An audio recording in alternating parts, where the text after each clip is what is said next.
If the next 72 hours go the way the solar models are currently projecting, this will be the most disruptive space weather event in more than 2 decades. And the world we're sending it into looks nothing like the world that survived the last one. Subscribe to Orbital View if the intersection of space physics and the infrastructure we all depend on is what keeps you up at night. Drop a comment with this. How many of your daily systems, your phone, your navigation, your work, your supply chain, run through a satellite you've never thought about? I read every one. Here's what we're going into. A solar filament eruption that ground-based observatories flagged 48 hours ago is now Earth-directed, and the NOAA Space Weather Prediction Center has upgraded their forecast. The solar wind carrying it is running hot. The BZ component, and I'll explain exactly why that matters in a few minutes, has been southward for longer than the models expected. And underneath all of that sits a question nobody in the satellite industry wants to answer out loud. What actually happens to a low Earth orbit constellation when the atmosphere decides to grow? Let's get into it. Right now, at this moment, 1 billion tons of magnetized solar plasma is moving through space at somewhere between 800 and 2,000 kilometers per second. It left the sun roughly 40 hours ago, and it is aimed at Earth. This is not a forecast. This is not a model projection. This is an observation. The NOAA Space Weather Prediction Center's real-time solar wind data, the ACE spacecraft, sitting at the L1 Lagrange point, roughly 1.5 million kilometers sunward of Earth, has been tracking the leading edge of this structure for hours. The data is public. You can pull it up right now at the SWPC website and watch the numbers change in real time. What the ACE data shows is a coronal mass ejection, a CME, with characteristics that have forecasters at the Space Weather Prediction Center paying close attention. The solar wind speed is currently reading above 700 kilometers per second. The proton density is elevated. And the interplanetary magnetic field, the invisible web of solar magnetism that the CME carries with it like a tangle of wire, has been showing a southward BZ component for the past several hours. That last part, the BZ, is the number that actually matters. Let me explain why before we go any further. Because without it, nothing that follows lands the way it needs to. Think about Earth's magnetic field as a shield. Not a passive barrier, an active one, constantly deflecting the stream of charged particles the sun sends our way. Under normal conditions, that shield holds. The solar wind hits it, drapes around it, and keeps going. Earth's interior stays protected. The satellites in low Earth orbit, the power grids, the navigation systems, they operate inside the bubble this shield creates. Now think about what happens when two magnetic fields meet. If they're aligned, if they're pointing in the same direction, they repel each other. The shield holds. But if one of them is pointing south while the other points north, something different happens. They don't repel. They connect. The technical term for this is magnetic reconnection. And when it happens at the sunward side of Earth's magnetosphere, the CME's energy doesn't bounce off the shield. It pours through it. The southward BZ is the key that unlocks the door. And for the past several hours, the CME approaching Earth has been carrying a southward BZ reading. Not extreme yet. Not the negative 50 nanoteslas that the Carrington event of 1859 would have produced, or the negative 30 nanoteslas that knocked out the Quebec power grid in March of 1989. But sustained, and in space weather, sustained matters as much as peak. The NOAA Space Weather Prediction Center issued a G4 watch, that's severe, one level below the maximum on their 5-point scale, in their most recent forecast discussion. I want to be specific about what that forecast actually says, because the gap between what the SWPC publishes and what the public hears through media coverage is often the most interesting part of any space weather story. The watch is not a warning. A watch means conditions are favorable for a severe geomagnetic storm, but the storm hasn't started yet. The difference between a watch and the eventual storm rating depends entirely on what the BZ does when the CME's main body arrives. If BZ deflects northward on arrival, as it sometimes does, the event could fizzle to a G2 or G3. If BZ holds southward or intensifies, G4 is a reasonable expectation. And in the tail of the distribution, if the CME's internal magnetic field structure delivers a prolonged, deeply southward BZ, the models can't rule out G5. That spread, G2 to G5, is not a small range. It's the difference between a rough night for amateur radio operators and a civilization-scale infrastructure event. And 24 hours out from arrival, nobody can tell you with confidence where in that range this event will land. That honest uncertainty is something I want to hold throughout this entire investigation, because the people who study space weather for a living hold it too. What they will tell you, what the published literature makes very clear, is that the uncertainty is about magnitude, not mechanism. The mechanism is not in dispute. What a severe geomagnetic storm does to low Earth orbit is not a theoretical question. We have data, we have case studies. We have, in February of 2022, a direct observational record of exactly what happens when a modest geomagnetic disturbance hits a constellation of freshly launched satellites in low Earth orbit. 38 of 49 Starlink satellites lost, not to some exotic, unprecedented mechanism, to atmospheric drag, to the single most predictable consequence of a geomagnetic storm, to the thing that every orbital mechanic understands happens when the upper atmosphere expands. And that event, the one that claimed 38 satellites, was not a G4. It was not a G5. It was a moderate geomagnetic disturbance during a period of elevated solar activity. The KP index peaked at 5. We are currently watching the approach of an event that the Space Weather Prediction Center is calling a potential G4. And the world we're sending this event into has changed dramatically since the last time we faced anything like it. There are more assets in low Earth orbit right now than at any point in the history of the space age. Not incrementally more, not modestly more, orders of magnitude more. When the 1989 Quebec event struck, the last G5 on record, there were roughly 300 active satellites in low Earth orbit. The Carrington event of 1859 happened before the first artificial satellite existed. Today, there are more than 10,000 active satellites in low Earth orbit. SpaceX's Starlink constellation alone accounts for more than 6,000 of them. OneWeb, Amazon's Project Kuiper, and a growing fleet of commercial and governmental operators fill in the rest. This is the central question this investigation exists to answer. What actually happens to a LEO-dominated orbital infrastructure when a genuine severe geomagnetic storm arrives? Not the worst-case theoretical maximum. Not the kind of catastrophizing that loses credibility with the first exaggerated claim. The honest answer. The one grounded in orbital mechanics, in the published drag coefficient literature, in the February 2022 loss event, in the institutional communications from operators who have thought about this problem, and the structural gaps in our preparedness that those communications reveal when you read them carefully. Let me tell you what the data actually shows, because it is alarming enough without embellishment. To understand what's coming for the satellites, you need to understand what a geomagnetic storm does to the atmosphere. And to understand that, you need to understand something most people don't know. The atmosphere doesn't end where you think it does. Most people carry a mental model of the atmosphere as a layer cake. The troposphere where weather happens, the stratosphere where jets fly, the mesosphere above that, and then space. The boundary between atmosphere and space in this mental model is sharp. You cross it and the air disappears. That's not what happens. The atmosphere thins exponentially as altitude increases, but it doesn't vanish. At 400 kilometers, roughly the altitude of the International Space Station, roughly the altitude where most LEO satellites operate, there is still atmosphere. Not much. Not enough to notice if you were standing in it without a spacesuit, because you'd have other problems. But enough. Enough that every satellite in low Earth orbit is experiencing drag.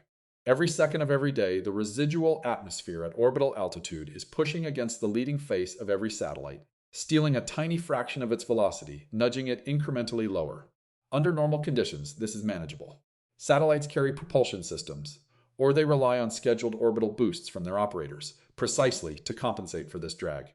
For the International Space Station, reboost maneuvers happen several times a year.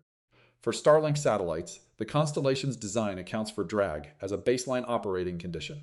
The satellites are flying through the atmosphere's uppermost tendrils constantly. Now here's what a geomagnetic storm does to those tendrils.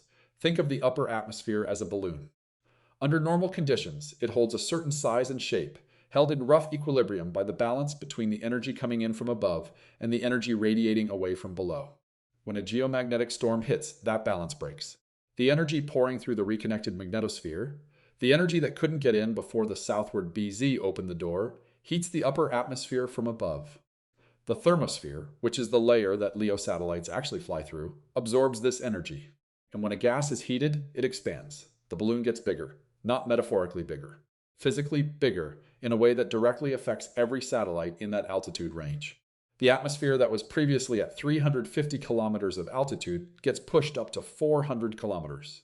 The thicker air that was at 400 kilometers is now at 450.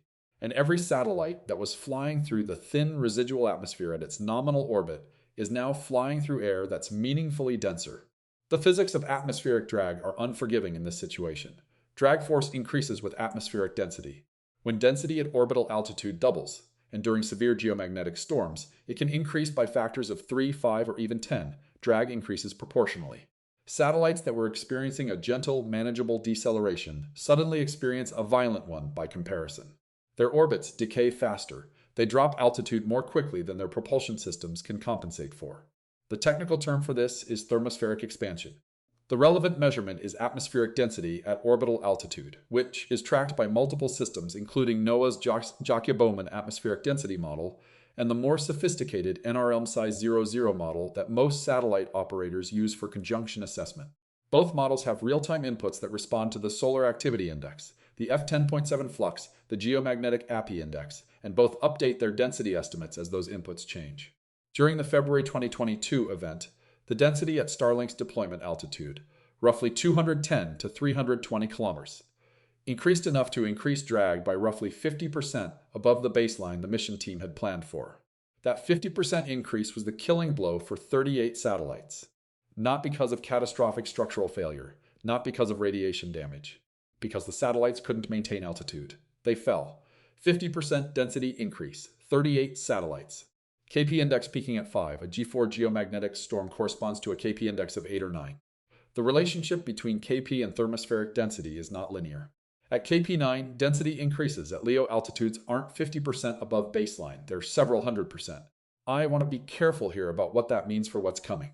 The February 2022 event involved newly deployed satellites at lower altitudes. Starlink deploys new satellites low and raises them to operational altitude, partly precisely because lower deployment altitudes mean any satellite that fails can deorbit naturally without creating debris. Satellites already at operational altitude with full propulsion reserves are more resilient. Operators who have time to raise apogee before storm arrival, putting their satellites higher in the atmosphere where density increase is less severe, can reduce their exposure substantially. But here is the critical constraint. Raising apogee takes time. Raising apogee for thousands of satellites, each requiring individual command sequences, takes more time than 24 hours of warning typically provides. And the warning window for this event, like every CME event, is measured in hours, not days. That is not a detail. That is the thesis of this investigation in miniature. February 3, 2022. SpaceX launched 49 Starlink satellites from Kennedy Space Center on a Falcon 9 rocket, standard deployment. The satellites were placed in their initial low parking orbit, 210 kilometers altitude, to begin the checkout process before raising to their operational altitude of roughly 550 kilometers. The timing was catastrophic. A geomagnetic storm that the SWPC had been tracking arrived the day after launch. The KP index climbed to 5, classified as a G1, the lowest level on the geomagnetic storm scale. By most metrics, a minor event. The kind that causes beautiful auroras at high latitudes and disrupts HF radio communication at the poles. Not the kind that generates emergency briefings or makes news outside the space weather community. But for 49 satellites sitting at 210 kilometers in a thermosphere that had just expanded, it was enough. SpaceX's own incident analysis, published February 8, 2022, described what happened with clinical precision. The increased atmospheric drag caused the satellites to enter safe mode, an autonomous protective posture where the satellite orients flat to minimize drag. The safe mode orientation, however, also meant the solar panels weren't charging the batteries efficiently, and the satellites couldn't raise their orbits on schedule. The orbit-raising burns that would have taken them out of the danger zone were delayed. The drag continued. The altitude continued to decay. 38 of the 49 satellites were lost. They re-entered the atmosphere and burned up. The total commercial loss was approximately $100 million. SpaceX was honest about the mechanism in their public statement. They did not blame anomalous satellite behavior. They did not suggest the event was unforeseeable in principle. They attributed the loss directly to the atmospheric density increase caused by the geomagnetic storm. Now hold that event in mind and hold the numbers alongside it. One K5 event, 210 kilometer deployment altitude, 38 satellite losses, $100 million. Then consider the current situation. More than 6,000 Starlink satellites are operational, the majority at operational altitudes, where they have propulsion reserves and are more resilient. But the constellation continues its rapid expansion. New satellites are deployed regularly, and at any given moment, a cohort of newly launched satellites is sitting in that low parking orbit, waiting to complete checkout and raise altitude. Publicly available tracking data from the U.S. Space Surveillance Network, maintained at spacetrack.org, shows the current population of tracked objects in low Earth orbit. The density of objects in the 200 to 400 kilometer altitude band, the band most severely affected by thermospheric expansion, has grown dramatically with each Starlink launch campaign. I pulled this data this week. What it shows is not a static picture. It is a dynamic one, with new satellites arriving in that low altitude band regularly. And the question of how many of those newly deployed satellites might be in the same vulnerable position as the February 2022 cohort, low altitude, recent deployment, in the checkout phase, is a question that SpaceX does not publish a public real-time answer to. That opacity is worth noting, not because it suggests anything sinister, but because it's a structural feature of how orbital risk is currently managed. The entities with the most precise picture of vulnerability are the operators themselves. The government bodies responsible for overall space situational awareness, the Space Force's 18th Space Control Squadron, the Space Weather Prediction Center, have broad monitoring capability but limited visibility into the internal operational status of commercial constellations. It's an intelligence gap that becomes operationally meaningful during an event like the one approaching. Up to this point, I've been talking about satellites as if the primary consequence of losing them is the loss of the satellites themselves. It isn't. The satellites are infrastructure. And what makes the coming event worth this level of attention is not the hardware loss, though that's significant, but what the hardware loss means for the systems that depend on it. Let me be specific about what's actually running through low Earth orbit right now, because most people don't have an accurate picture. Starlink provides internet connectivity to more than 3 million subscribers in over 100 countries. A significant portion of those users are in rural or remote areas where terrestrial fiber infrastructure doesn't reach. Hospitals, emergency services, agricultural operations, remote communities. The Ukrainian military's battlefield communications, a dependency that became globally visible after the Russian invasion in 2022, and Starlink's role in maintaining Ukrainian command and control networks. These are not edge cases. They are the core use case for the constellation. GPS, the Global Positioning System, operates from medium Earth orbit, not low Earth orbit, and is not directly vulnerable to the same atmospheric drag mechanism I've been describing. But GPS is affected by geomagnetic storms through a completely separate mechanism, and I want to explain it because the two effects together tell a different story than either one alone. GPS works by measuring the travel time of radio signals from multiple satellites to your receiver. From those time measurements, your receiver calculates your position. The calculation assumes the radio signals travel through the atmosphere at a known, predictable speed.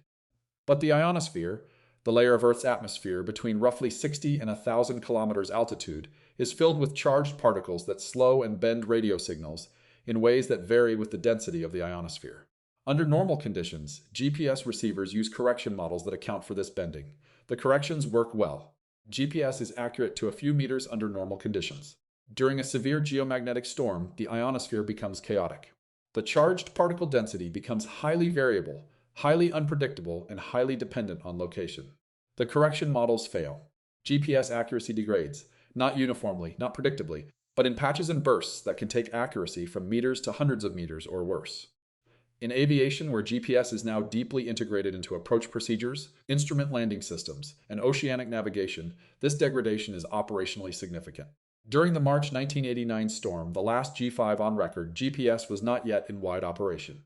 We don't have direct observational data for what a G5 does to modern GPS-dependent aviation navigation, because the modern GPS-dependent aviation system has never experienced a G5. We are about to find out. Aviation has known this gap existed for years. ISAO, the International Civil Aviation Organization, published guidance on space weather awareness for aviation operations in 2018. The guidance acknowledges that severe space weather can affect GPS-dependent approach procedures. It recommends that operators have contingency procedures for GPS-degraded or GPS-unavailable conditions. What it cannot guarantee is that those contingency procedures are uniformly trained, uniformly current, and uniformly executable at every airport affected by a global ionospheric event simultaneously. That is not a criticism of aviation.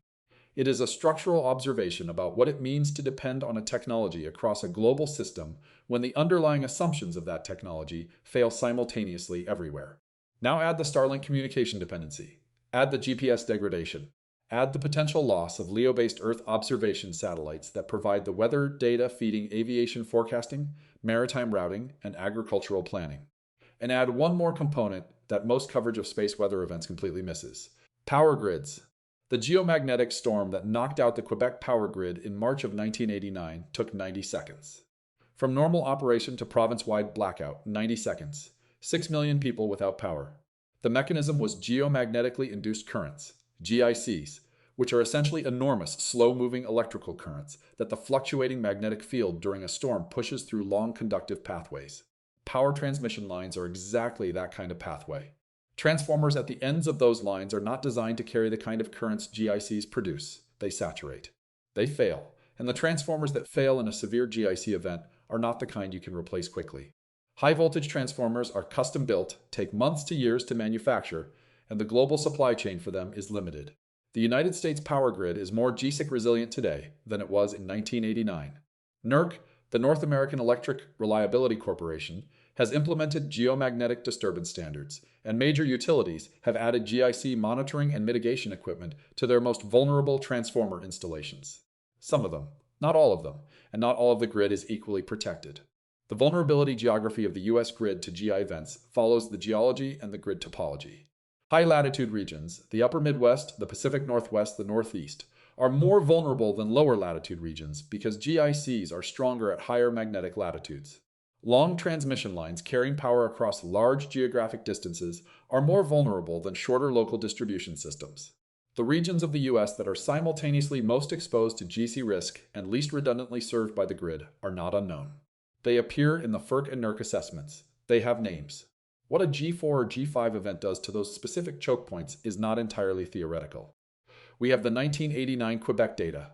We have the 2030 Halloween storm data, which caused temporary transformer damage in South Africa and produced GIC-induced voltage fluctuations across Scandinavia.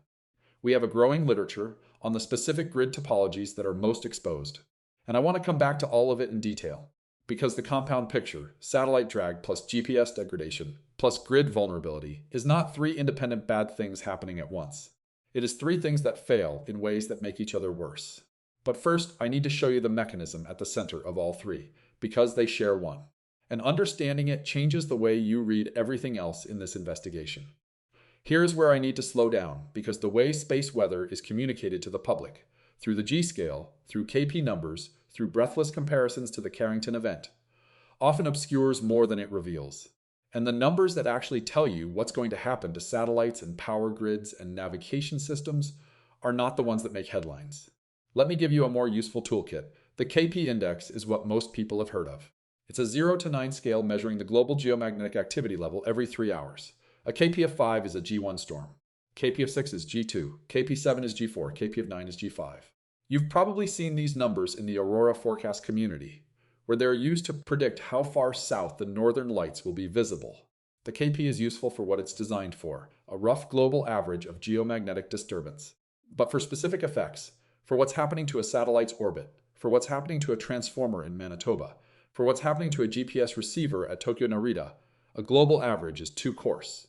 The KP doesn't tell you the duration of the disturbance. It doesn't tell you the local magnetic field variation. And it doesn't tell you the most important single number for grid vulnerability, the DST index. D stands for disturbance storm time. It's a measurement of the equatorial ring current, a belt of charged particles that forms around Earth's equator during geomagnetic storms and weakens Earth's surface magnetic field. The DST index is measured in nanoteslas, and its negative values tell you how severely the ring current has developed. A DST of negative 30 nanoteslas is a moderate storm. Negative 100 nanoteslas is severe. Negative 250 nanoteslas is extreme, Carrington class. The reason DST matters for grids specifically is that the rate of change of the magnetic field, not just the magnitude, but how fast it's changing, is what drives geomagnetically induced currents. A storm that drives DST from 0 to negative 100 nanoteslas over 6 hours produces different GIC levels than a storm that drives the same total DST change in 30 minutes. The Quebec event of 1989 had a DST around negative 589 nanoteslas, one of the most extreme values ever recorded. But what made it so damaging to Quebec specifically was the speed of the disturbance onset and the specific topology of Hydro-Quebec's transmission network. For the current event, the real-time DST is available from the Kyoto World Data Center for Geomagnetism. You can pull this up yourself. As of the most recent update, the DST has begun its initial negative phase, which tells us the ring current is building. This is expected behavior as a CME approaches and begins to interact with the magnetosphere. The number to watch, the one that will tell us whether we're looking at a manageable storm or a Quebec-class event, is how fast and how deep the DST goes negative once the main CME body arrives. The other number you should know is the SYMH index, which is essentially a higher time resolution version of DST, updated every minute rather than every hour. During the main phase of a severe storm, when things are happening fast, SYMH is the instrument that captures the dynamics that hourly DST misses. The NOAA real-time space weather data feeds include both. If you're going to follow this event as it unfolds, SYMH is the number to watch. Now let me connect all of this back to the satellite situation with a number that I want you to hold. During the February 2022 Starlink loss event, the maximum KP reached 5. The DST minimum was approximately -85 nanoteslas, a moderate storm by historical standards. The current event is forecast to be G4, corresponding to a KP of 8 to 9. If the DST tracks with historical KP to DST relationships, and I want to be honest that there's real scatter in that relationship, a G4 storm could drive DST to somewhere between -200 and -350 nanoteslas. That would be the strongest geomagnetic storm since the Halloween storms of October 23, 2023, which reached G5 briefly, and the most sustained severe storm since the Quebec event of 1989. And the orbital infrastructure this storm is arriving into is, conservatively, 30 times larger than it was in 1989. The GPS constellation that barely existed in 1989 is now the backbone of global navigation. The power grids that failed in Quebec have been partially hardened, but the southern and eastern U.S. transmission systems carry different vulnerabilities that weren't stress tested in '89 because the storm's magnetic latitude footprint centered over Canada. In the next 72 hours, we're going to get data we've never had before. Direct observational data on what a severe geomagnetic storm does to a 10,000 satellite LEO environment, a GPS-dependent global aviation system, and a continental power grid that has been partially but not comprehensively hardened. That data, whatever it shows, will be the most important space weather data set collected since the Halloween storms, and depending on what the BZ does when the CME's main body arrives, it may be the most important space weather data set collected in a generation. What it tells us about the structural vulnerabilities we've built into our orbital and terrestrial infrastructure, that's what the rest of this investigation is about. I want to take you inside the physics now, because the mechanism I've been describing, thermospheric expansion, atmospheric density increase, drag amplification, is not a black box. The math is known, the observational record is extensive. And the gap between what the physics predicts and what the operators plan for is something I've been reading about for several weeks, and it's more interesting and more concerning than most coverage suggests. Start with the thermosphere itself. The thermosphere is the layer of Earth's atmosphere that sits between roughly 80 and 700 kilometers altitude. It's where the International Space Station orbits. It's where most of the active Starlink constellation sits. And it is the most physically dynamic layer of the atmosphere in response to solar activity, because it's the layer that is most directly coupled to space. Below the thermosphere, the atmosphere is well mixed. The composition stays relatively uniform. Weather in the troposphere is driven by dynamics happening within the troposphere, by pressure systems, by moisture, by the differential heating of Earth's surface. The thermosphere is different. Its energy source is not Earth's surface, it's the sun. Directly, continuously, at levels that vary enormously with solar activity. Under quiet sun conditions, the thermosphere maintains something close to a stable density profile. The NRL-MS-00 model, developed at the Naval Research Laboratory, one of the standard tools satellite operators use for conjunction assessment and orbit decay prediction, captures this profile with reasonable accuracy under quiet conditions. At 500 kilometers altitude, typical thermospheric density under quiet conditions is somewhere around 10 to the minus 13 kilograms per cubic meter. Not zero, but almost nothing. When a geomagnetic storm hits, energy input to the thermosphere increases dramatically. The Joule heating mechanism, the conversion of the magnetospheric energy flowing through the reconnected field into heat, warms the thermosphere at high latitudes first. The heated gas expands. The expansion propagates equatorward. Density at a fixed altitude increases, because the gas that was previously lower has now expanded upward into that altitude range. The numbers are stark. During the Halloween storms of 2023, the G5 event that lasted several hours, satellite operators reported tracking anomalies as thermospheric density increased by factors of 3 to 8 above nominal values at orbital altitudes. The specific numbers varied by altitude, by magnetic latitude, and by the phase of the storm, but the directional picture was consistent everywhere. Density went up dramatically, drag went up proportionally, and satellites lost altitude faster than their operational models expected. Carlos Martinez at Boston University has published on the thermospheric response to the 20T23 Halloween storms, examining the SABRE instrument data from the timed satellite, which was specifically designed to measure temperature and density in the mesosphere and lower thermosphere. His team's analysis showed temperature increases in the upper thermosphere of more than 200 Kelvin above baseline during the storm's main phase. 200 Kelvin.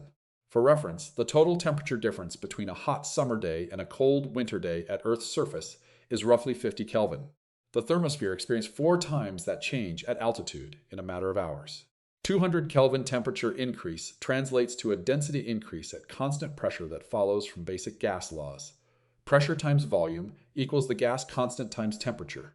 Higher temperature at the same pressure means lower density locally, but the gas doesn't disappear. It expands upward. The altitude of any given density level rises, and satellites at fixed altitudes suddenly find themselves in thicker air. Now I want to show you the operational implication of that thermospheric behavior because this is the part that most space weather coverage skips over entirely in favor of more dramatic imagery. Every satellite in low Earth orbit has what's called a ballistic coefficient, sometimes written as B star in the 2-line element sets that the Space Force publishes for every tracked object. The ballistic coefficient captures how much drag a given object experiences relative to its mass. A dense, compact satellite with a low cross-sectional area has a low ballistic coefficient. It plows through thin air relatively efficiently. A large solar panel extended, low-density satellite has a high ballistic coefficient. It catches more drag per unit of thrust. The Starlink V1.5 and V2 mini satellites have relatively high ballistic coefficients when their solar panels are deployed in operational configuration. This is an engineering trade-off. More panel area means more power generation, but it means more drag exposure during thermospheric expansion events. SpaceX knows this. The orbital decay rates of Starlink satellites during geomagnetic storms have been tracked and studied. Mark Matney at the NASA Orbital Debris Program Office has published analysis of the February 2022 event that quantifies exactly how much faster the lost satellites decayed compared to the nominal orbital decay model. The answer is not a small perturbation. The storm phase decay rate was roughly 3 to 4 times the calm period baseline, 3 to 4 times the decay rate. For a storm that peaked at KP5, the relationship between KP and decay rate amplification is not linear. Based on the observational record, the 2023 Halloween storms, the 2017 September G4 event, the 2022 February event, and the longer historical record from the Space Force's debris tracking database, the scaling appears to be roughly proportional to the square of the density increase at orbital altitude, which in turn scales superlinearly with KP. Which means that going from a KP5 event to a KP8 or 9 event doesn't simply double or triple the decay rate amplification. It magnifies it by something closer to an order of magnitude. I want to be precise about my uncertainty here, because this extrapolation is exactly the kind of thing that gets overstated in coverage of space weather events. The honest answer is that we don't have good direct observational data for how modern large-scale LEO constellations behave during a genuine G4 or G5 event. We have models. We have the historical analogs from smaller satellite populations. We have the Starlink experience during smaller storms. We don't have the data from the scenario we're now potentially facing. Thousands of operational large satellites, many at different altitudes and in different operational states, experiencing the biggest storm in 2 decades. What we do know is that the operators are watching, and what they're watching for is not dramatic, it's incremental. It's a change in the drag parameter that shows up in the TLE updates from the 18th Space Control Squadron.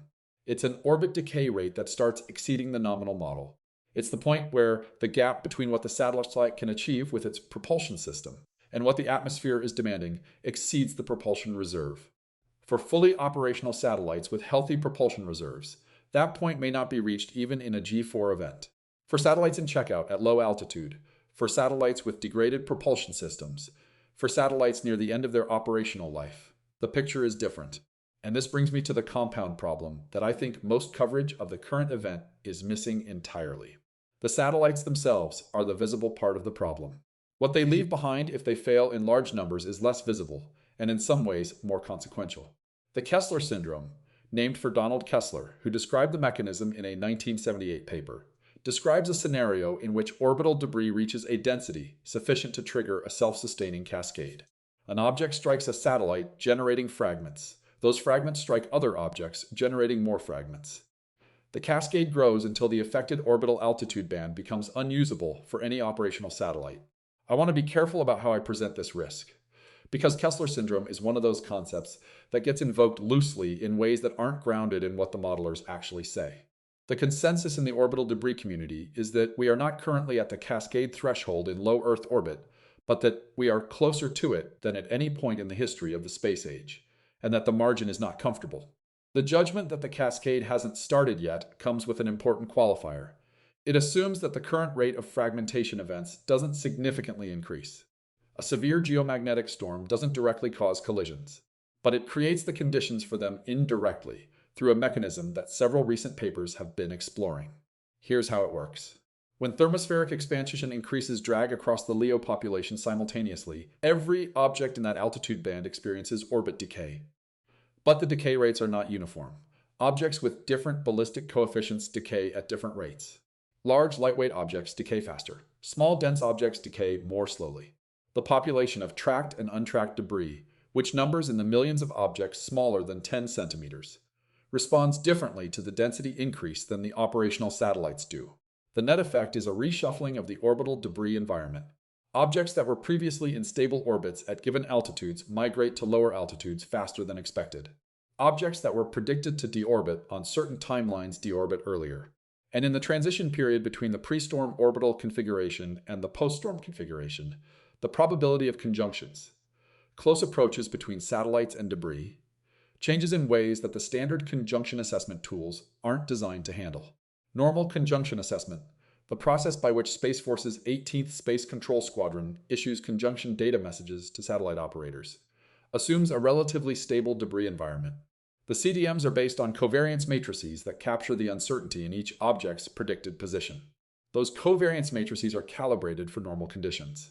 During a severe geomagnetic storm, when atmospheric density is spiking and the TLE update cadence from ground-based radar may be disrupted, we'll come back to the effect of the storm on the very radar systems used for space surveillance in a moment.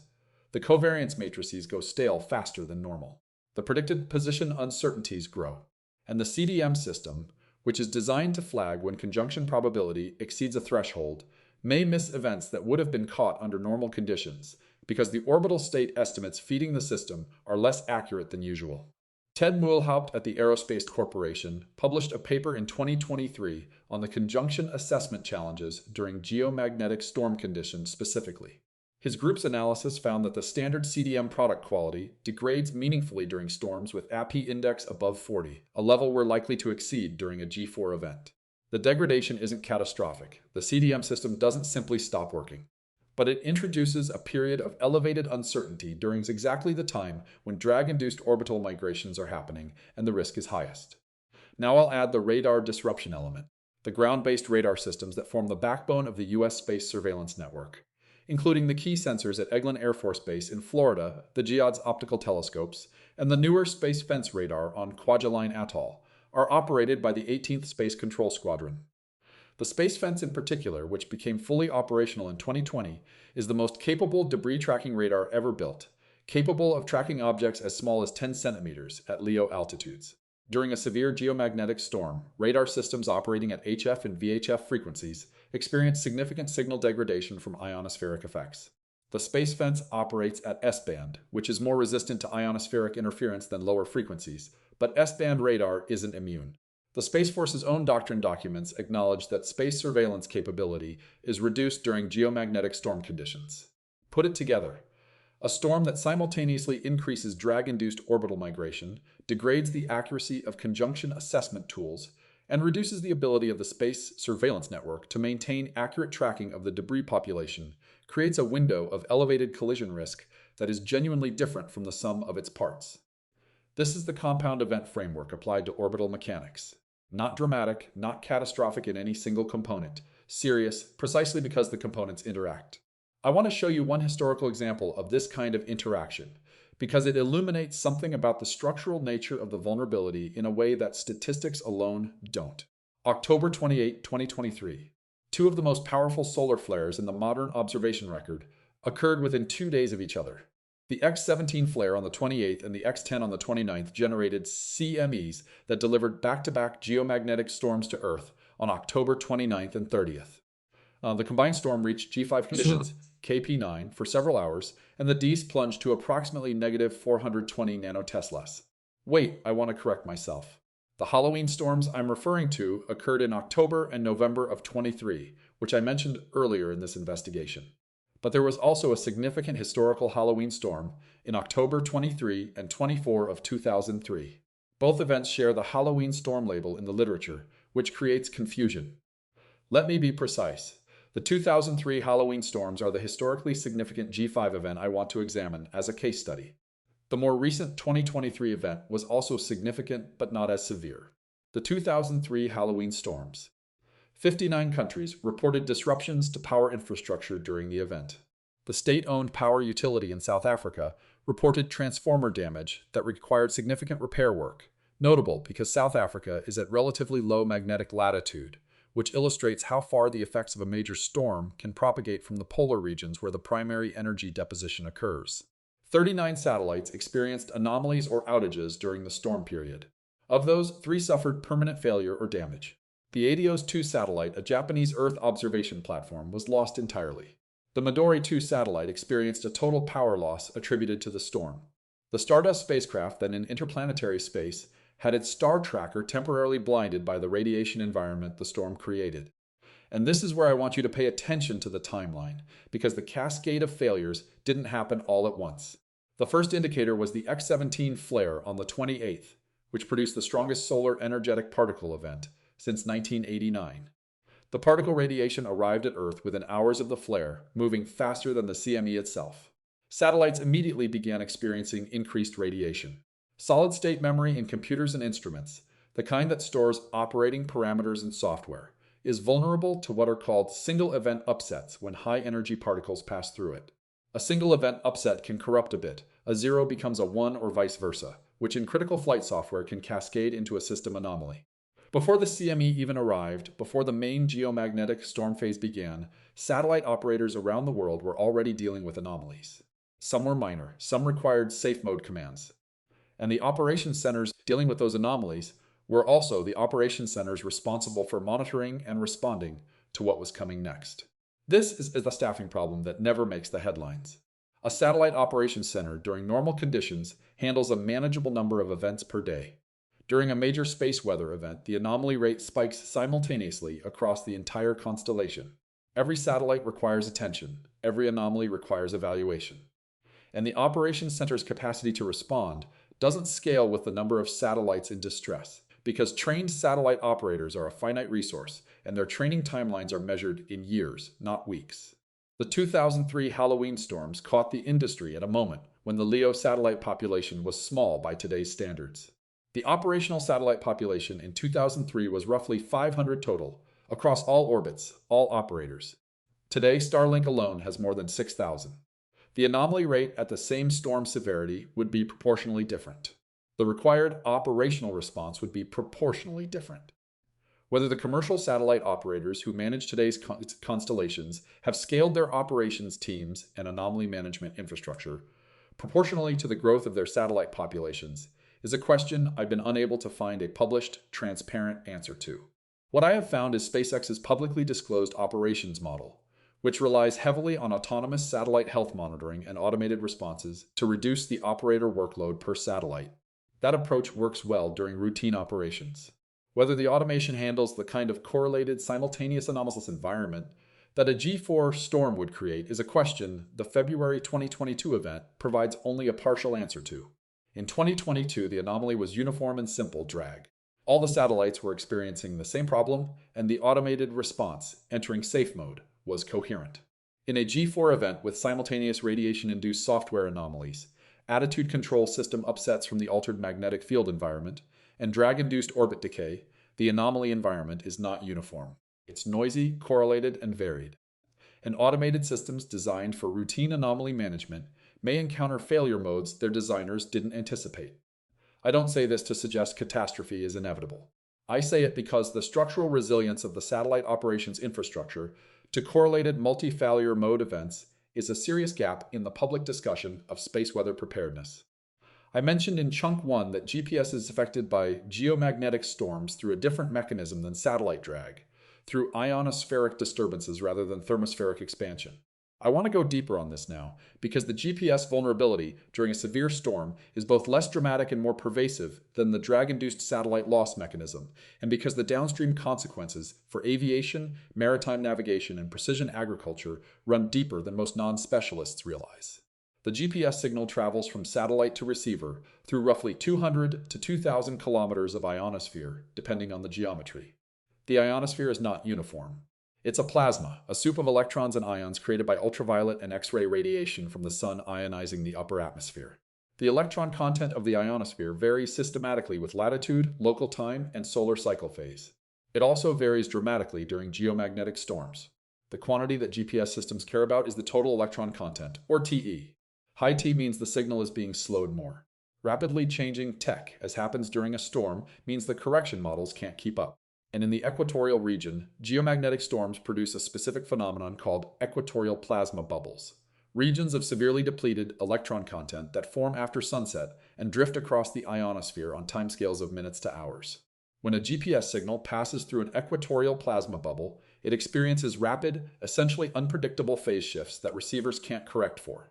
The result is what GPS engineers call signal scintillation, rapid fluctuations in signal amplitude and phase that can cause receiver lock loss. When a receiver loses lock on a satellite signal, it has to reacquire, which takes seconds to minutes.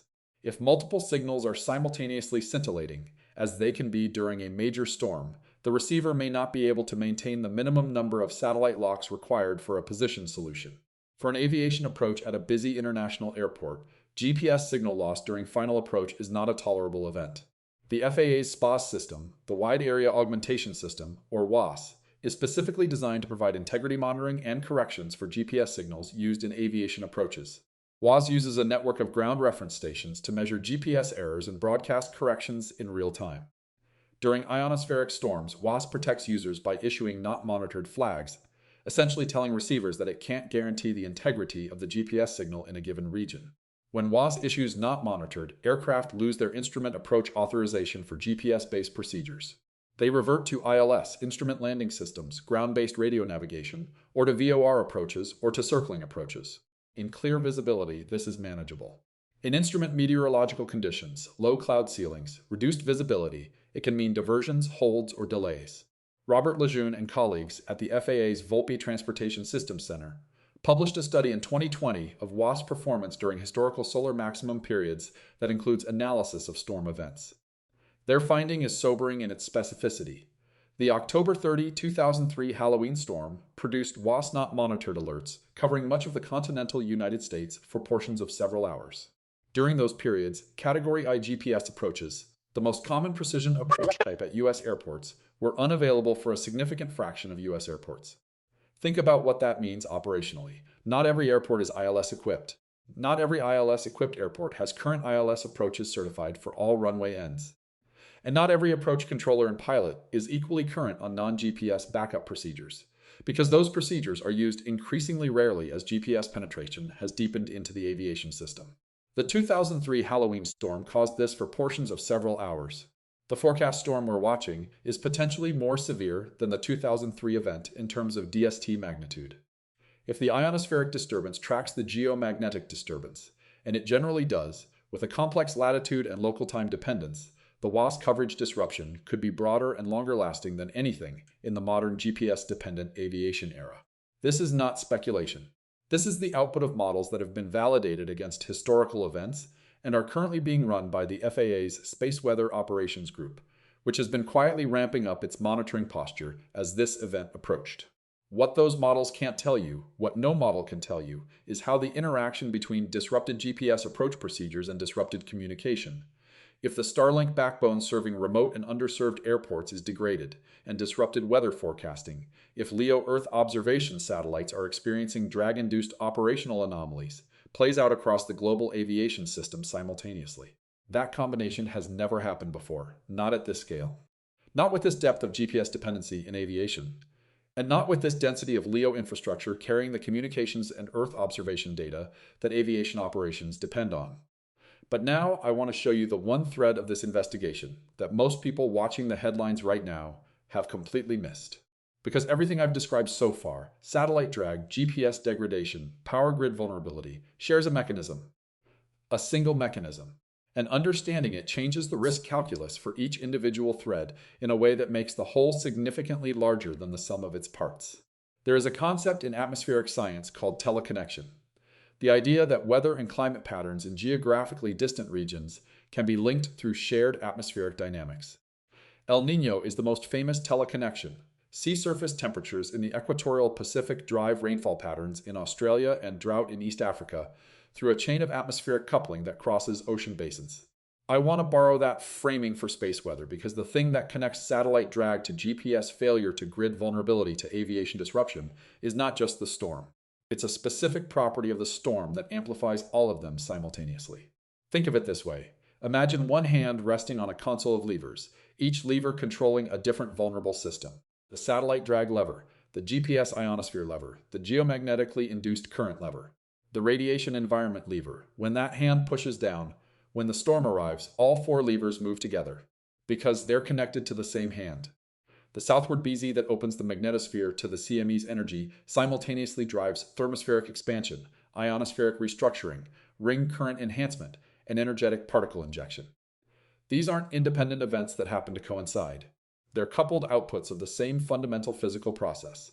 What that coupling means for response is significant. Every emergency response framework I've examined, FEMA's Space Weather Annex to the National Response Framework, CISA's Draft Space Weather Sector-Specific Plans, the Department of Energy's Electric Sector Space Weather Preparedness Guidance, treats the individual effects as discrete hazards. The grid vulnerability is handled by NERC, the GPS vulnerability is handled by the FAA and DOT. The satellite vulnerability is handled by the commercial operators and their insurance carriers. The communication disruption is handled by the FCC. Nowhere in the publicly available planning documents is there a framework for coordinating the response to simultaneous failures across all four domains. No single federal agency has the authority and the situational awareness to manage a scenario in which the power grid in the upper Midwest is experiencing GIC-induced transformer stress, GPS is degraded over the continental United States, Starlink's connectivity to emergency services in rural areas is disrupted, and aviation is running on backup navigation procedures, all at the same time. This is not a criticism of the agencies involved. It is a structural observation about how the planning was done. Each domain built its resilience plans inside its domain, against its domain-specific hazard. The cross-domain scenario wasn't the use case the plans were designed for. I want to name the specific gap explicitly, because naming it is the first step toward addressing it. The gap is in real-time cross-domain situational awareness. There is no shared operational picture, no common operating environment where a decision-maker can see simultaneously the NOAA space weather alerts, the NERC Grid Operations Center data, the FAA Traffic Management Unit reports, the Space Force Space Situational Awareness products, and the Commercial Operator Anomaly reports. Each of those data streams exists. Each of those data streams is being monitored by someone. But the integration necessary to manage compound failures doesn't happen automatically. It happens, when it happens, through human coordination. Phone calls between emergency managers, emails between agency liaisons, conference bridges that get stood up when someone with sufficient authority recognizes that a compound event is underway. In the next 72 hours, we'll see how well that human coordination layer functions.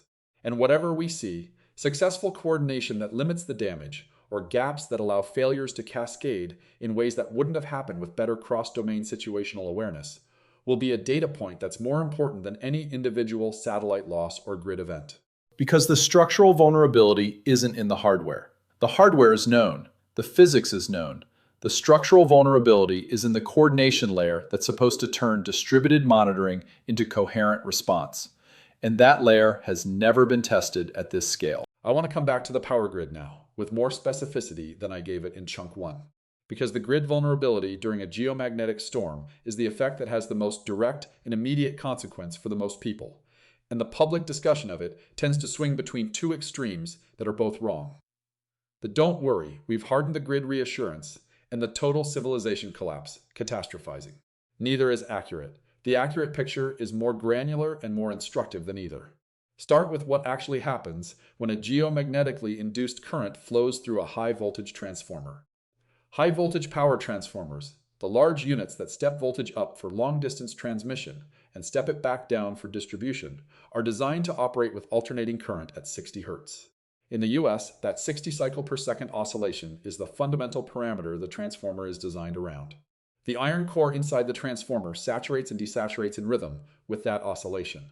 Everything about the transformer's design, its thermal management, its voltage regulation, its harmonic content, assumes that 60 Hz operating condition. A geomagnetically induced current is not 60 Hz. It's effectively DC, a direct current, quasi-static, changing on timescales of minutes rather than milliseconds. When DC flows through a transformer, the iron core saturates asymmetrically. On one half of each 60 Hz cycle, the core saturates. On the other half, it doesn't.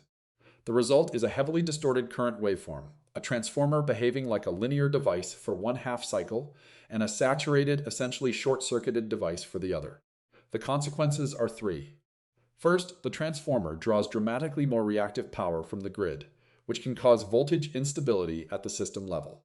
Second, it generates extreme levels of harmonic currents, multiples of 60 Hz, that propagate across the transmission system and can trip protective relays on other equipment.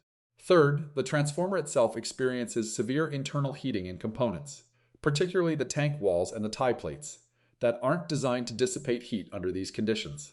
Under prolonged GIIC exposure, these hotspots can cause permanent damage to the insulation, leading to failures that don't happen during the storm, but in the weeks afterward when the stressed insulation fails. This three-part failure cascade is exactly what Hydro-Quebec experienced on March 13, 1989. The GIC event started with reactive power swings that the system operators tried to compensate for, but the protective relays on Hydro-Quebec's La Grande transmission corridor tripped in a sequence that the operators couldn't arrest. The entire province-wide grid collapsed in 90 seconds. When the operators tried to restore power, they found 7 static compensators damaged. The network couldn't handle the restart load. Full restoration took approximately 9 hours. 9 hours without power in March in Quebec. The cascading effects on heating systems, water pumping infrastructure, transportation, and hospitals were not catastrophic in a mortality sense.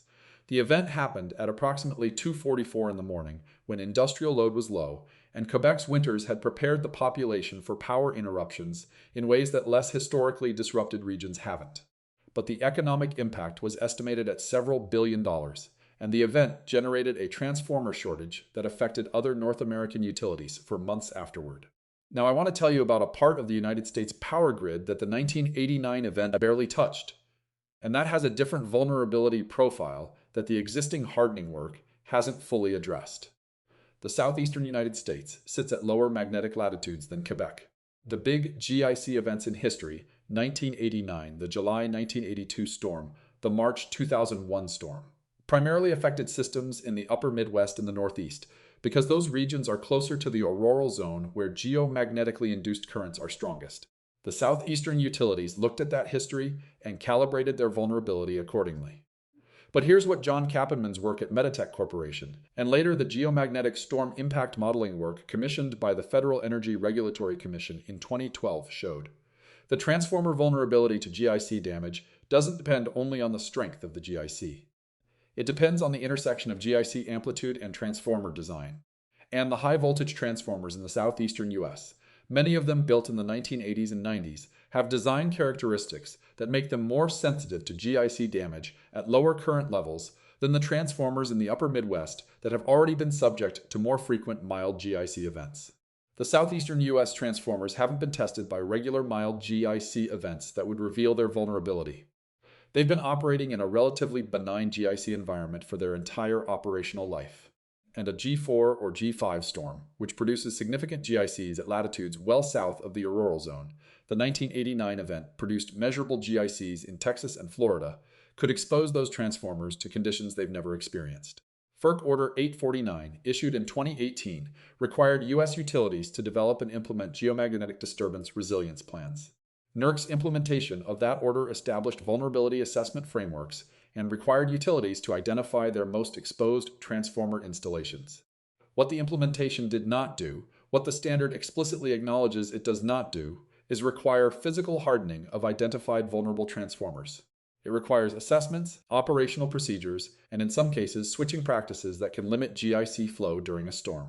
But the most vulnerable transformers in the most exposed locations are not, in many cases, physically protected. Gary Berger at the Electric Power Research Institute has been involved in developing the technical standards for GIC monitoring and mitigation. His publicly available presentations at IEE Power and Energy Society conferences include maps of monitored GIC levels during historical storm events and case studies of the protective action effectiveness. What those presentations also include, and this is the data point I keep coming back to, is the acknowledgement that the monitoring network for GICs in the US grid, while it has expanded significantly since 2004, still has coverage gaps in regions that the models identify as vulnerable. You can't respond to what you can't see. I've been describing the effects of this event on technological systems, satellites, GPS, the power grid. But there's a layer beneath all of those technological effects that connects them to the physical economy in ways that aren't obvious until you trace the dependencies. Consider what modern supply chain management actually depends on. The precision logistics that move just-in-time inventory through global supply chains, the systems that ensure a car manufacturer has the right parts arriving at the right moment, that a hospital has its medical supplies restocked before they run out, that a supermarket has fresh produce on the shelves each morning, run on GPS timing and positioning in ways that go far beyond navigation.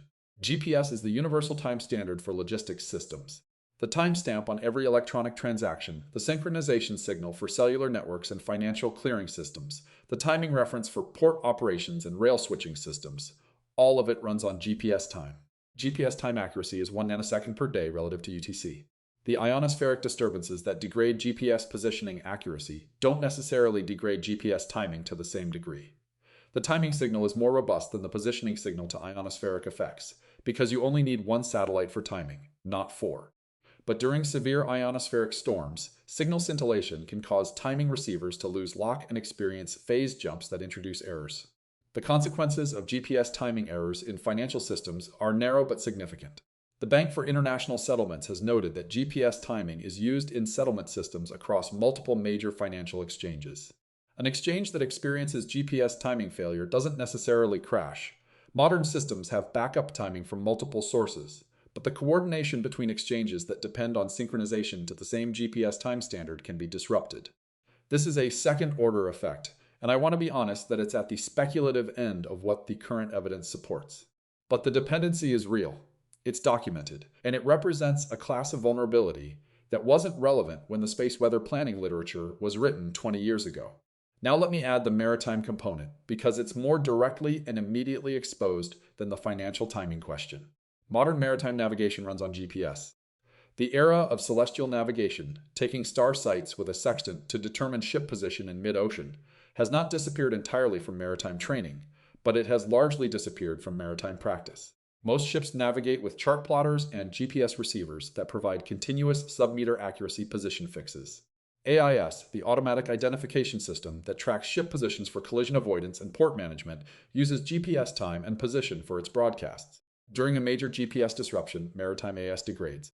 Ships in open ocean maintain their positions through inertial navigation backup systems, which drift over time but are reliable for hours. Ships in congested coastal waters, navigating through traffic separation schemes and approaching port facilities, face a more significant challenge when their primary positioning reference is unreliable. The Port of Singapore handles roughly 600 vessels per day. The Port of Rotterdam handles roughly 300. Both depend on GPS for vessel tracking, berth assignments, and traffic management. Both have backup procedures, VHF direction finding, radar plotting, pilotage. But those backup procedures were designed for individual GPS failures, not for simultaneous system-wide GPS degradation affecting every vessel and every traffic management system simultaneously.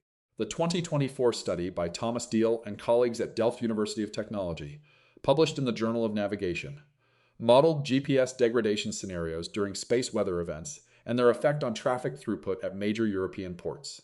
Their conservative estimate for a 6-hour GPS degradation event affecting northern European port operations was a 40 to 60% reduction in throughput, with cascade delays extending for 12 to 24 hours after GPS restoration as the backlog was worked through. 40 to 60% throughput reduction at European ports for 6 hours. Now consider that the consumer goods supply chains that serve European retail have buffer inventory measured in days, not weeks. Just-in-time logistics means that a 48-hour disruption in port throughput doesn't sit quietly in the system. It propagates forward into the retail distribution chain within days and backward into the manufacturing scheduling chain within weeks. This is the supply chain nobody talks about in space weather coverage. The coverage focuses on the dramatic, the aurora, the power outages, the satellite losses. The quiet cascade through logistics and port operations and financial clearing is less visually dramatic but economically more significant in the medium term. And it's the one that the existing space weather preparedness infrastructure, NOAA's SWPC, FEMA's ESF-12 for energy infrastructure, CISA's sector-specific plans, has the least explicit planning for. I want to address something directly because any major space weather event generates a specific category of social media content within hours of the first NOAA alert, and I think the people producing and sharing that content deserve an actual answer rather than dismissal.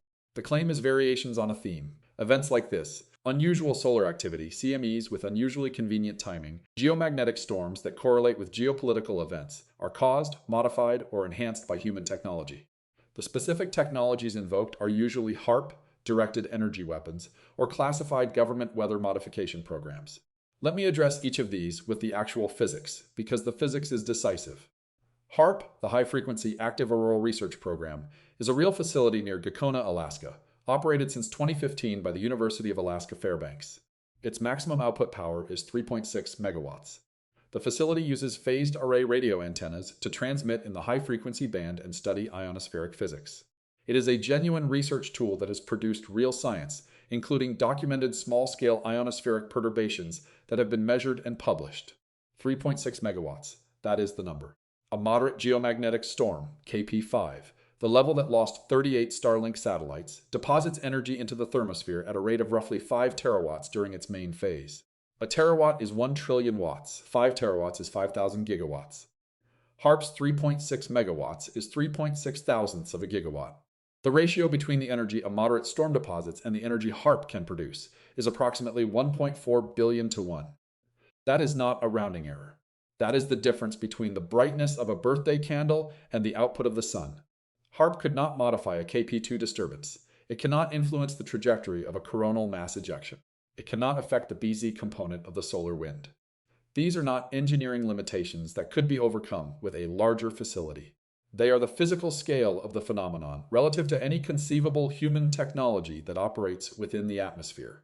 Directed energy weapons have a similar scaling problem, but it's worth being specific about what directed energy weapons actually are, because the term is sometimes conflated with classified capabilities that don't exist. The most capable directed energy systems currently deployed, military laser systems at the 100 kilowatt level, have the same problem as HARP at a smaller scale. They can be effective against small targets at relatively short range. They cannot affect the sun's magnetic field. They cannot redirect a billion tons of magnetized plasma that has already left the sun and is traveling through interplanetary space. Here's where I want to give the conspiracy framing something it rarely receives: the honest Steelman. There is a real, peer-reviewed scientific mechanism by which human activity can affect the near-Earth space environment. It's not through active energy deposition, not HARP, not directed energy, but through chemical modification of the ionosphere. Specifically, the launch of large chemical rockets generates water vapor exhaust plumes in the mesosphere and lower thermosphere that can locally modify ionospheric electron density. Deja Anand at the Indian Space Research Organization published work in 2021 showing measurable ionospheric modifications following heavy lift launch events. The mechanism is real. The scale of the modification is localized, temporary, and orders of magnitude smaller than what a geomagnetic storm produces. But the principle that human technology can, in a modest way, modify the near-Earth space environment is not science fiction. What does this mean for the conspiracy framing? It means the impulse behind the claim isn't entirely irrational. Space weather and human activity in space interact. That interaction is measurable. But the interaction is local and small, not global and storm scale. The CME approaching Earth was observed leaving the Sun, tracked through interplanetary space by the Stereo spacecraft and the ACE magnetometer, and characterized by solar observatories in Hawaii, the Canary Islands, and Arizona. Its origin is a solar filament eruption above a complex active region on the Sun. Every instrument that can observe it has observed it. The physics of its origin, its propagation, and its Earth-directed trajectory are fully explained by solar magnetohydrodynamics, the same physics that has predicted every major space weather event in the modern observation era. The real human fingerprint in this story is not in the origin of the storm. It's in what we put in its path. 100 years ago, a storm of this magnitude would have disrupted telegraph lines and produced remarkable auroras. Today it encounters a planet that has wrapped its critical infrastructure, its communications, its navigation, its power, its logistics, in a layer of orbital and electronic systems that have never been tested by an event of this magnitude in their current configuration. That is the actual story, and it is genuinely alarming without any embellishment. I want to ground this investigation back in the operational present, because the threat isn't theoretical anymore. The event is hours away. And the people who manage the infrastructure this investigation is about are making decisions right now. At SpaceX's Starlink Operations Center in Hawthorne, California, and in the redundant operations facility whose location the company doesn't publicize, satellite operators are looking at their conjunction data, monitoring their propulsion system health across the constellation, and making decisions about which satellites in vulnerable orbital positions to raise altitude before the storm arrives.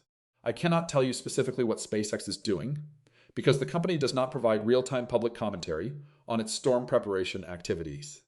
What I can tell you is what the standard industry response playbook looks like, based on published documentation from satellite operators and from the publicly available NOAA coordination channels. Standard pre-storm mitigation for LEO constellations includes raising apogee on satellites with sufficient propulsion reserves to get them higher in the atmosphere before density spikes, placing recently deployed satellites in safe mode configurations that minimize drag by reducing cross-sectional area, adjusting operational schedules to reduce maneuver frequencies that increase collision risk during periods when tracking accuracy is degraded, and coordinating with the Space Force's Combined Space Operations Center on priority tracking requests for their most operationally significant satellites. The U.S. government side of the response involves NOAA's Space Weather Prediction Center, which issues updated forecasts and watches as new data comes in. The Space Force's 18th Space Control Squadron, which is responsible for space situational awareness. CISA, which coordinates with critical infrastructure owners and operators, including power utilities and communication providers. And the Space Weather Operations, Research, and Mitigation Interagency Working Group. SWRM, which is the primary federal coordination body for space weather preparedness across agencies. SWRM was established under a 2019 executive order on coordinating national resilience to electromagnetic pulses, which includes space weather as a subset of EMP-related hazards. The executive order directed SWRM to develop procedures for real-time coordination across agencies during space weather events. Whether those procedures have been exercised at scale against a scenario resembling the current event, a potential G4 with compound effects across satellite operations, GPS, grid, and supply chain, is not something I've been able to confirm from public documents. The FAA Command Center at Warrenton, Virginia, is monitoring the space weather forecasts and has likely already issued NOTAMs. Notice to air missions, alerting pilots and operators to the potential for GPS degradation. The Air Traffic Control System Command Center uses the NOAA SWPC products directly for its own situational awareness, and the FAA has a formal space weather advisory desk that coordinates with SWPC. Power utilities that have implemented NERC's geomagnetic disturbance operational procedures are, if they're following those procedures, currently doing their own GIC monitoring and running through their pre-storm mitigation checklists. That checklist includes things like increasing reactive power reserves at key transmission substations, coordinating with neighboring utilities on voltage support, ensuring that transformers in vulnerable locations are being temperature monitored, and having pre-authorized switching orders ready to isolate vulnerable sections of the grid if GIC levels exceed thresholds. Not every utility has these procedures. And not every utility that has these procedures has exercised them recently against a major storm scenario. The NERC mandatory reliability standards for geomagnetic disturbance preparedness have been in effect since 2017. The compliance history, who passed their assessments, who had gaps, who received waivers, is documented in NERC's enforcement records, which are publicly available but not prominently discussed in space weather coverage. The honest assessment of the current preparedness posture is this: it is meaningfully better than it was in 1989. The monitoring infrastructure is more capable. The warning systems are faster. The operational procedures exist where they didn't exist before. And the individual domain preparedness, grid, GPS, satellite operations, aviation, is substantially improved from the historical baseline. What remains genuinely uncertain is the compound performance. How the cross-domain coordination layer performs when all four systems are stressed simultaneously. How the automated anomaly management systems on commercial satellite constellations handle a correlated multi-failure mode event. How the WAAS integrity alerts interact with the Starlink outages in regions where Starlink is the primary communication backbone for emergency services? Those questions don't have confident answers. And in the next 72 hours, they're going to have observational data. I want to do something now that I think most coverage of space weather events fails to do. I want to present three honest interpretations of what this event could mean, not a spectrum from don't worry to catastrophe, but three genuinely defensible readings of the evidence, each grounded in the data, each deserving of serious weight. Before I do, I need to say something about how I think you should hold these interpretations. The uncertainty between them is not a failure of knowledge. It's an honest description of where the evidence sits. The difference between the most benign interpretation and the most concerning one is not the difference between a competent reading of the data and a panicked one. It's the difference between assumptions about system performance under novel stress, and those assumptions, whichever direction you make them, are genuinely uncertain. The first interpretation, manageable stress, lessons learned, systems hold. This interpretation deserves full development because the evidence that supports it is real, and it would be dishonest to present it as a straw man. The operators of the major LEO constellations are not ignorant of geomagnetic storm risk. They've invested significantly in understanding it since the February 2022 loss event. SpaceX in particular has made public statements about improvements to its storm response protocols following the Starlink losses, including changes to deployment procedures that keep newly launched satellites at higher initial altitudes when geomagnetic conditions are elevated, and improved autonomous response algorithms that can execute orbit raising burns faster than the 2022 cohort's automated response managed. The power grid hardening that has occurred since 2004. Following the publication of the Metatech study, commissioned by Oak Ridge National Laboratory, that quantified the GIC vulnerability of the U.S. grid in detail, has resulted in the installation of GIC monitoring at hundreds of transmission substations that previously had none. NERC's GMD reliability standards, implemented since 2017, have required utilities to conduct their own vulnerability assessments and implement operational procedures. Not a complete solution, but a meaningful improvement. The WAS system that protects GPS-dependent aviation approaches has been improved substantially since the 2003 Halloween storms. The modern WAS architecture has more ground reference stations, faster processing, and better storm mode algorithms than the 2003 system. The FAA's testing against storm scenarios in the post-2003 period has resulted in operational guidance that reduces the exposure of the aviation system to GPS degradation. And there is a property of the current solar cycle that's worth naming. We are in solar cycle 25, which has been more active than most forecasts predicted. But the specific CME approaching now, while significant, is not an exceptional outlier within the context of solar cycle 25's already elevated activity. Solar cycle 25 has already produced multiple M-class and X-class flares, several CMEs that delivered G1 through G3 conditions, and the October 2023 events that briefly touched G5. Each of those events has provided operators with real-world calibration data on how their systems perform under geomagnetic storm conditions. The most benign interpretation is this: the combination of improved operational procedures, better monitoring infrastructure, and hard-won calibration from multiple smaller storm events in the current solar cycle means that the systems at risk have substantially more resilience than they did during the historical analogs.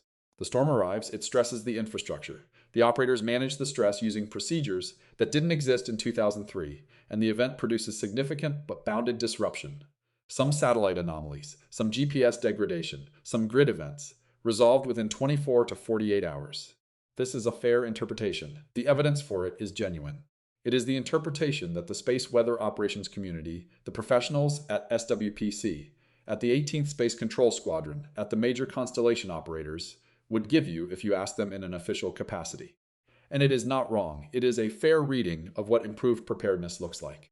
The intermediate interpretation, the one that, in my judgment, the weight of the published literature most directly supports, is this: the improvement in preparedness is real, but the scale of the current infrastructure has outrun the scenarios the preparedness was designed against.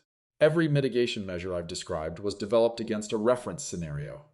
Typically, the 2003 Halloween storms or the 1989 Quebec event, calibrated to the infrastructure that existed at the time of those events or the infrastructure that existed when the mitigation standards were written.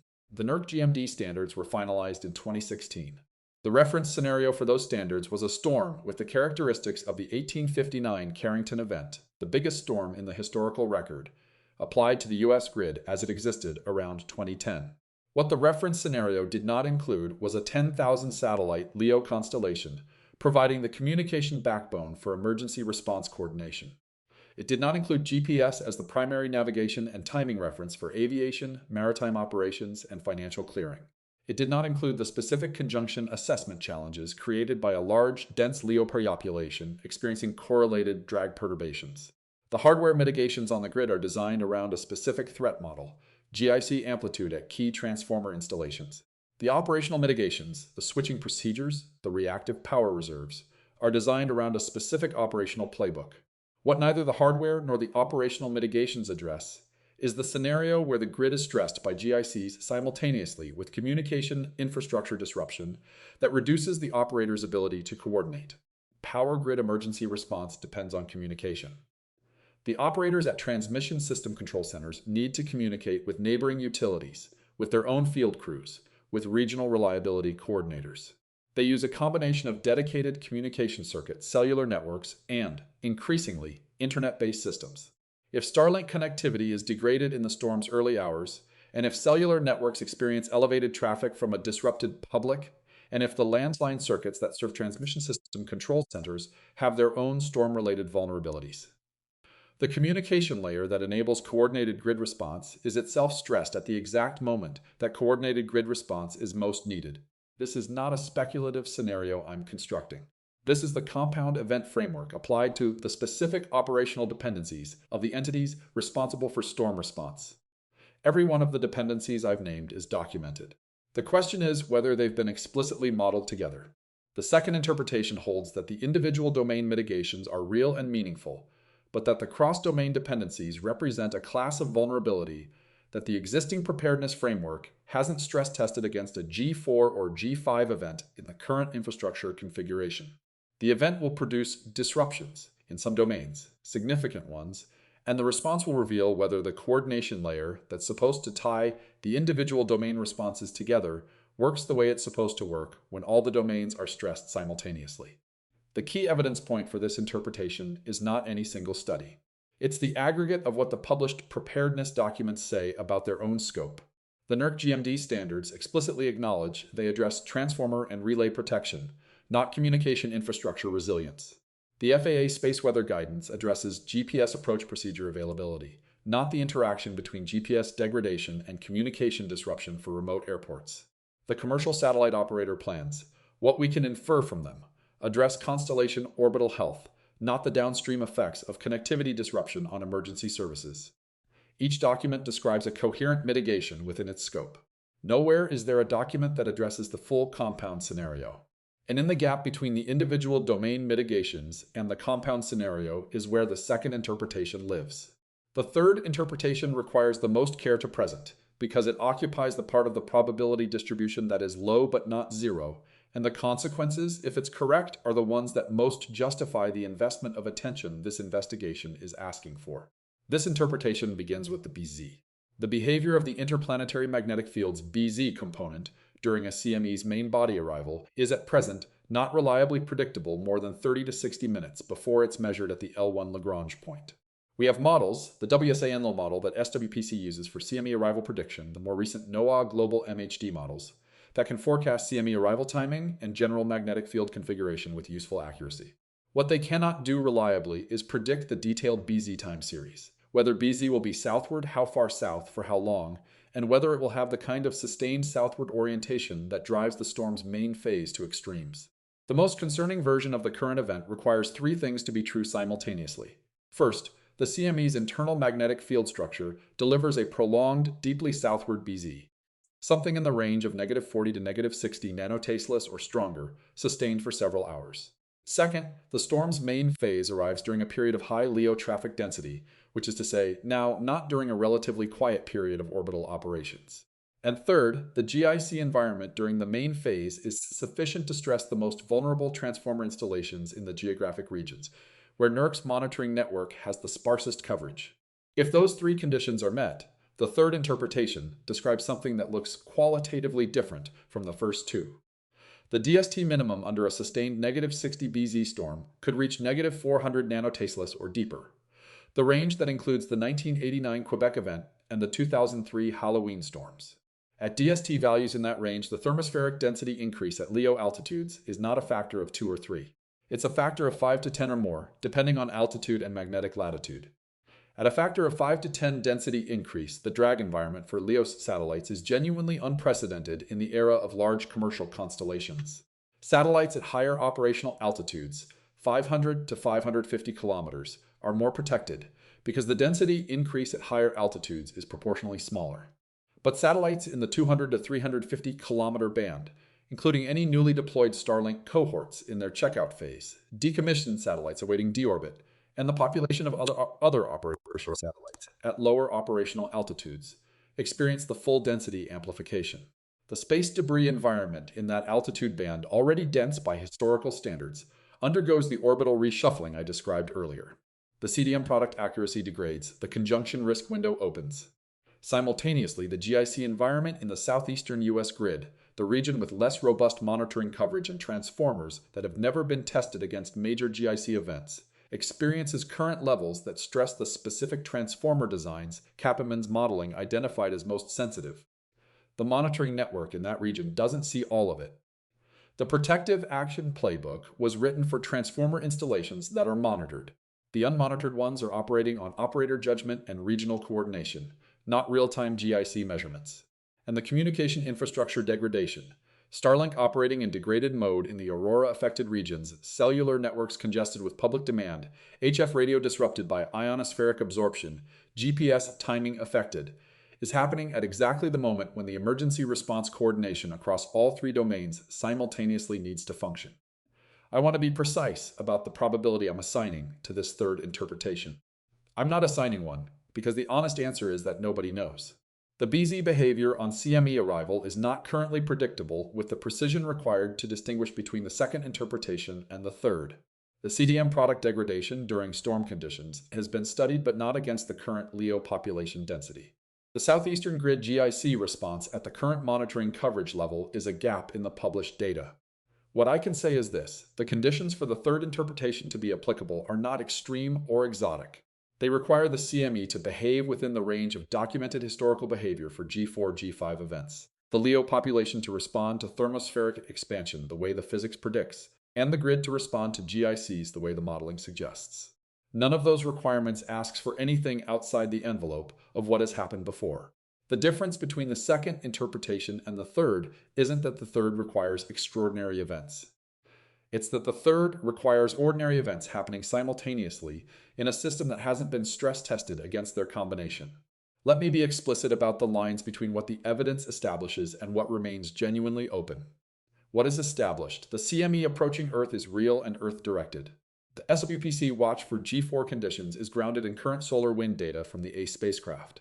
The mechanism by which a severe geomagnetic storm increases thermospheric density is not in dispute. It's been measured, modeled, and confirmed by multiple satellite tracking datasets across multiple storm events. The February 2022 loss of 38 Starlink satellites to a KP5 event is documented in SpaceX's own public communications and in subsequent analysis by the NASA Orbital Debris Program Office. The Quebec grid collapse in 1989 is a historical fact. The GPS degradation during the 2003 Halloween storms, including the WASNOT monitored alerts across the continental US, is documented in FAA records. The compound nature of the failure modes, that they share the same underlying mechanism and therefore fail simultaneously rather than independently, is a structural feature of geomagnetic storm physics, not an assumption. What remains uncertain, the specific magnitude this event will reach. The BZ behavior on CME arrival, which determines whether this becomes a G2 disappointment or a G4 to G5 event, is not currently knowable from L1 data more than 30 to 60 minutes before arrival. The specific number of satellite anomalies or losses, which depends on the altitude distribution of current constellation deployments and the propulsion reserves of individual satellites, is not public information. The performance of the cross-domain coordination layer under simultaneous stress is untested at this scale and therefore genuinely unknown. The response of specific transformer installations in the southeastern U.S. grid to the specific GIC environment this storm will produce, in regions where the monitoring network has gaps, is uncertain in ways that the existing published vulnerability assessments acknowledge. What will distinguish between the interpretations? The most benign interpretation is supported if the peak storm intensity lands at G3 or below, BZs deflects northward on CME arrival, the operational satellite losses across all operators remain below double digits, the WAS alert coverage is geographically limited and short duration, and grid operations in the upper Midwest and Southeast report no transformer anomalies in the 24 to 48 hours following the main storm phase. The intermediate interpretation is supported if peak intensity reaches G4. Some satellite operator reports anomalies across multiple satellites. WAS not monitored alerts cover significant portions of the US for several hours, and grid operators report GIC events that require protective switching in at least some regions. But overall system continuity is maintained and recovery happens within the first 24 hours. The most concerning interpretation is supported if the storm reaches G5 conditions with sustained southward BZ for 3 or more hours. Starlink or other constellation operators report significant anomaly or loss events in newly deployed or low-altitude cohorts. The WAS alerts combine with communication disruption in ways that affect IFR traffic at multiple airports simultaneously, and grid events in the southeastern or southwestern US require protective load shedding. I want to be honest that the evidence doesn't tell us which of these outcomes to expect. The storm is not yet here. The BZ on arrival is unknowable with current technology. The resilience of the cross-domain coordination layer to compound stress is untested. What the evidence does tell us is what each outcome costs if it turns out to be correct. The first outcome costs us a story that turned out to be less dramatic than the monitoring suggested. That's fine. Watching carefully and finding nothing catastrophic is a good outcome. The second outcome costs us a significant disruption to space-based services, some operational disruption to aviation and power systems, and a compelling case study for the gap between individual domain preparedness and compound event resilience. That case study is valuable regardless of whether it's comfortable. The third outcome costs us something that I think the published planning documents haven't fully reckoned with: the realization that we've built the critical infrastructure of the 21st century on a foundation that has never been stress-tested against the most severe expression of the most predictable natural hazard in the solar system. And the sun is not unusual. The sun is doing what it always does. What's unusual is what we put in its path. I want to step back from the 72-hour window now and place this event in the longer context, because I think the long view changes something important about how you hold the immediate crisis. The Carrington event of September 1st and 2nd, 1859, is the reference point for all discussions of extreme space weather. Richard Carrington, a British amateur astronomer, observed a white light solar flare, still one of the most intense ever recorded, on the morning of September 1st. Roughly 17 hours later, the most powerful geomagnetic storm in the historical observational record began. The estimated DST minimum is in the range of -800 to -1,700 nanoteslas. The wide uncertainty range reflecting the limits of reconstructing storm intensity from fragmentary 19th century magnetic observatory records. The effects in 1859 were dramatic within the technology of the time. Telegraph systems across North America and Europe failed. Some telegraph operators reported being able to receive transmissions after disconnecting their systems from power, because the geomagnetically induced currents in the lines were sufficient to drive the equipment. Auroras were visible at latitudes as far south as Colombia, Hawaii, and Queensland, Australia. The Carrington event was not unique in kind.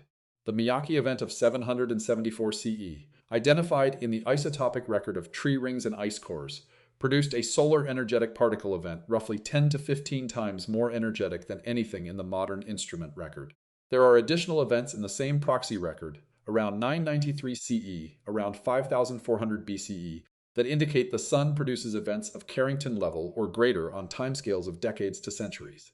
Dolores Knipp at the University of Colorado at Boulder has compiled what is probably the most comprehensive analysis of historical extreme space weather events from the proxy record. Her work, published in the journal Space Weather in 2014, makes a specific and sobering argument.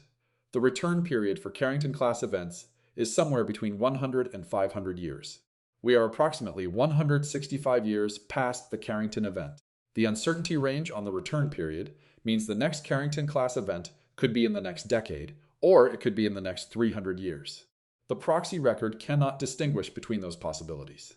What the proxy record can tell us, what Knipp's analysis makes clear, is that the question is not whether a Carrington-class event will occur again. It's when. And the when has a distribution tail that extends close enough to the present to make the preparedness question urgent. in a way that decadal scale planning horizons can't dismiss. The current event is not a Carrington event. The current event, even at its most severe plausible expression, falls well short of the upper end of the Carrington estimate. What the current event is a stress test. A test of infrastructure that has never been exposed to anything in the range of Carrington, and a data point on how that infrastructure performs when the sun pushes moderately hard, not with everything it has. If the data point shows that moderately hard is enough to expose compound vulnerabilities in the current infrastructure, that is a critical finding, not a crisis, a finding. And findings, when they're taken seriously, drive the mitigation work that makes the eventual extreme event survivable. If the data point shows that the infrastructure handled it cleanly, that the improvements since 2003 were sufficient, that the cross-domain coordination layer worked, that the individual domain mitigations were adequate, that is also a critical finding. Not a reason for complacency, but a calibration point that tells us what actually works versus what we thought would work. Either way, the sun is running an experiment on our infrastructure. We didn't design the experiment, and we can't control it. What we can do is observe carefully, report honestly, and use what we learn. The next 72 hours are, in a meaningful sense, the most information-rich space weather monitoring window in 2 decades. Not because the event is the most extreme in history, it may not be, but because the infrastructure it's arriving into has never been exposed to a severe geomagnetic storm in its current configuration, and the data generated by that exposure will be genuinely new knowledge. What I'm watching, and what I'd ask you to watch alongside me, is specific, the BZ on CME arrival. You can watch this in real time at the NOAA SWPC website. The A spacecraft L1 data updates every minute. When the BZ goes southward and stays there, the main storm phase begins. The duration and depth of that southward excursion is the single most important observable for predicting what happens next. The SYMH index from the Kyoto World Data Center. Updated every minute, it tells you how fast and how deep the ring current is developing. A SYMH that drops to negative 200 nanoteslas in under 3 hours is a different event than one that drops to the same value over 6 hours. The spacetrack.org 2-line element updates for the Starlink constellation. If the TLE update cadence slows, if the orbital element updates for large numbers of Starlink satellites get stale, that's an indication that the tracking network is having trouble maintaining accurate orbital states for the constellation, which is itself an indicator that the drag environment is producing rapid, hard-to-model orbital changes. The WASP NOTAM status on the FAA's TFR and NOTAM query systems. Not monitored alerts covering large geographic areas during the storm's main phase will tell you whether the aviation GPS degradation scenario is playing out. And the NERC event reports that will begin appearing in the days following the storm. NERC's publicly available reliability event summaries cover significant grid events, and a major geomagnetic storm will show up in those summaries with whatever detail the utilities and the reliability coordinators decide to make public. These are not obscure data sources. They are public, they are the same data sources the professionals use. And watching them through this event is one of the most concrete ways to understand, in real time, how the infrastructure that the modern world depends on responds to the most powerful natural phenomenon that regularly reaches Earth. I want to close with something that I think about a lot when I'm working on these investigations, and that the data for this particular event has brought back with particular clarity. The 1989 Quebec event happened, 9 hours of darkness in March in Quebec. The investigation that followed produced the first serious analysis of GIC vulnerability in the North American grid. That analysis drove the first generation of mitigation. The mitigation was incomplete, as first-generation mitigations always are, but it was real. It saved transformers that would otherwise have failed in subsequent storms.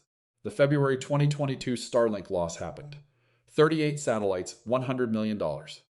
The investigation that followed produced changes to SpaceX's deployment procedures and storm response algorithms. Those changes may mean that the same KP5 event repeated today produces a different outcome. The data from hard events, honestly analyzed, drives the work that makes the next event more survivable. That is not a comfortable relationship with disaster. But it is how infrastructure resilience actually improves. Not through prophylactic planning alone, but through the combination of planning and observed failure and honest accounting. The next 72 hours will produce data. Whatever that data shows, it will be more valuable than the same period of quiet sun. The job, for the engineers, for the operators, for the planners, for the agencies, is to be watching carefully enough to capture it. We'll be watching, and when this story moves, we'll be here.